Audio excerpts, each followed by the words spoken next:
During that one night we were sleeping in the kitchen in the mud, something bit me on the leg. And my friend woke up and looked at my leg and said, "Padre Serra, looks like a snake bit you on the leg." And my other friend said, "No, it must have been an alligator that bit you on the leg." And I realized it was worse. It was not a snake nor an alligator. It was a mosquito. The mosquitoes of Mexico can be this big, and they leave a toxin in your leg which still stays in my leg today. But if it had not been for the help of these brave men, soldados such as Dominguez and the muleteers, I would have never had it healed in any manner. But whenever you hear it was a mosquito, often you'll hear it was a scorpion, it was a snake, but it was a mosquito, a tropical mosquito. It's a good question, you say. Please, go ahead, Stephen. Yes. Yes, a question, yes. Good question. Did the guy eat the chicken? Did the guy eat the chicken? They ate the chicken. How come he's still alive? Because that one's not fat enough yet. They ate the fat one. But don't worry, we'll eat some more of your leg. That's all right. Yes, next question. You said your leg was hurting and you got up like twice already, and then like twice you have to help. Well, Senorita, remember, it's healing. It's healing. Yes, it doesn't always. When I sit down, I'm not sure whether I can get back up again. Unfortunately, at your age, you don't have to know anything about that yet. How has you guys been so long? The Gino. The Gino. Yes, Gino. Well, what year is it for you, Senorita? How long is long for you? Yes, what year is it for you? You're 10 years old? But what year is it though? The year that you're getting? Well, she doesn't know. It's 1784 for me. It's 17, this is 1784 for me. Yes, what is it for you? Brother? No, this is 1784. Yeah. That explains my leg hurting. That means that I would be 298 and a half. Oh, I feel bad now. The age that is old to me is 20. Oh my God. 20 is old for you, huh? I don't know. Hey, it's all right, Senorita. Wait until you hit 21.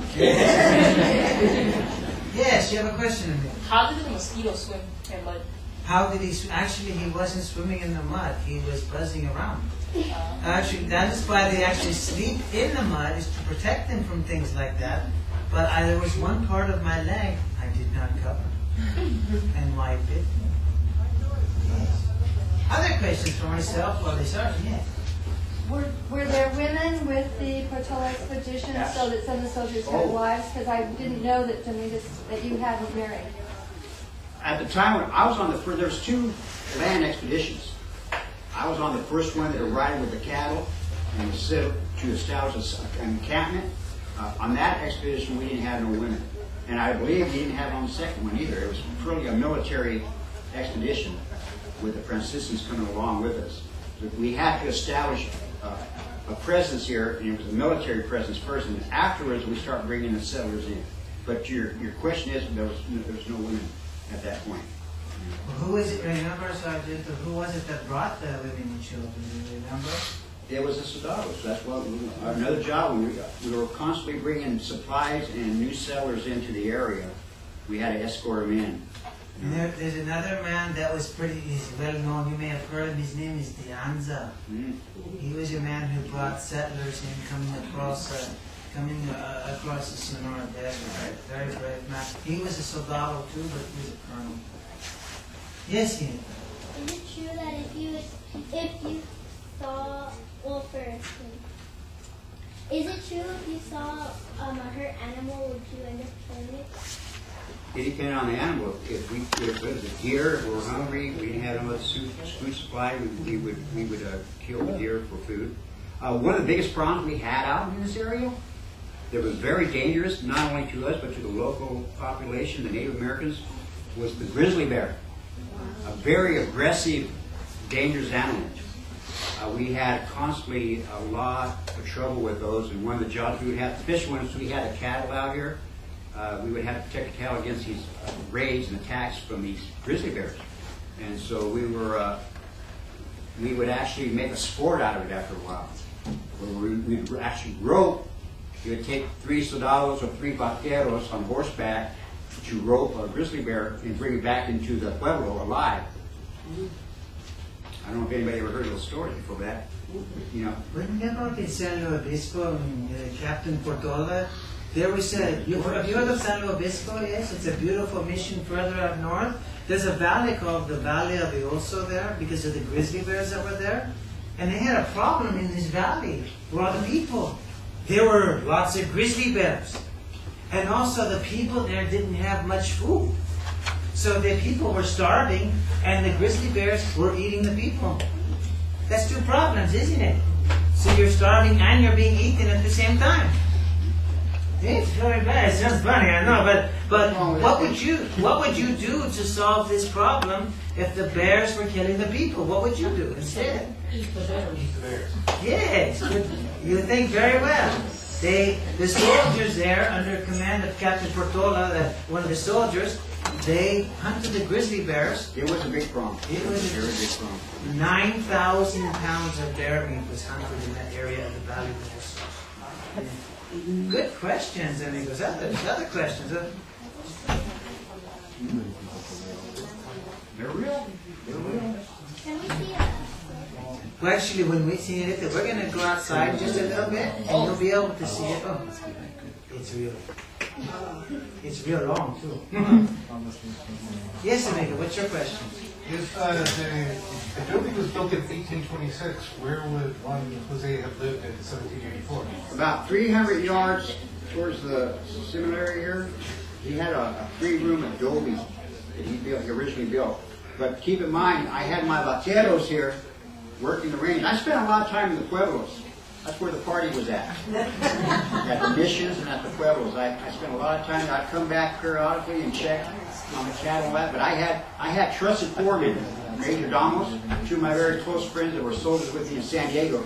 They hanged out here and watched the cattle and the vaqueros take care of them. But I like to be, I was a town guy, city guy. I like to be out there. Well, you were where the over fiestas at were Mission. at. Yes, he was over at San Gabriel Mission. I can afford to do that. Yeah. I think, yes, he. Since you're both dead, where are each of you dead? Well, This is personally, another way for a moment. I have to let no. I must ask you personal query. here we go. Are we dead?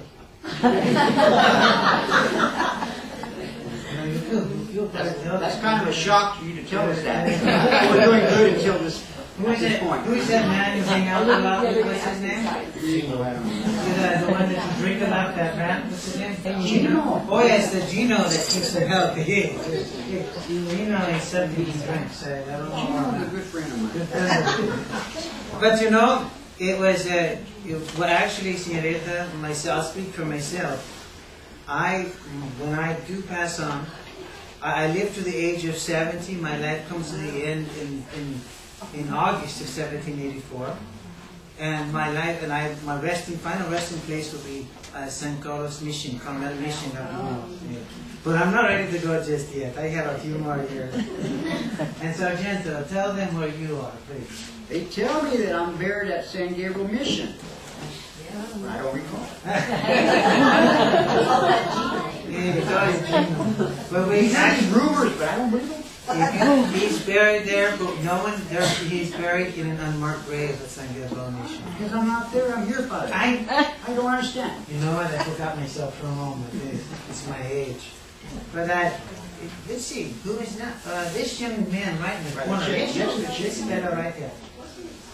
Your pouch. What's in your pouch? This is my ammo box. This is my cartridge box where I kept my ammunition for my escopeta, my shotgun, and my pistol, my pistola.